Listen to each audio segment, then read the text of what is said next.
ಬ್ರಹ್ಮನು ನನ್ನ ತಪಸ್ಸಿಗೆ ಮೆಚ್ಚಿ ನನಗಿತ್ತ ದೀರ್ಘಾಯುಷ್ಯ ಇದು ಮುಗಿಯಲಿರುವುದೇ.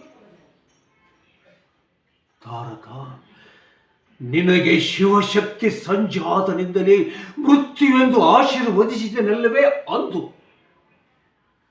ಇನ್ನು ನನಗೆ ಬದುಕಲು ಮಾರ್ಗವೆಂದರೆ ಷಣ್ಮುಖನಿಗೆ ಬಳಿದು ಶರಣಾಗತನಾಗಿ ಅವನ ಆಜ್ಞೆಯಂತೆ ದೇವತೆಗಳ ಊಳಿಗದಾಳಾಗಿ ಬದುಕಬೇಕೇ? ಛೇ!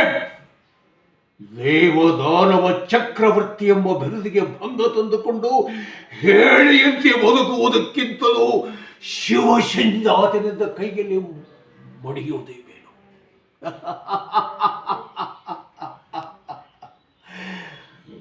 ಮಡಿಯುವುದಾದರೆ ಸಕಲ ದೇವಗಣವನ್ನು ಸಮೂಲ ನಾಶ ಮಾಡಿಯೇ ಮಡಿಯುವೆ.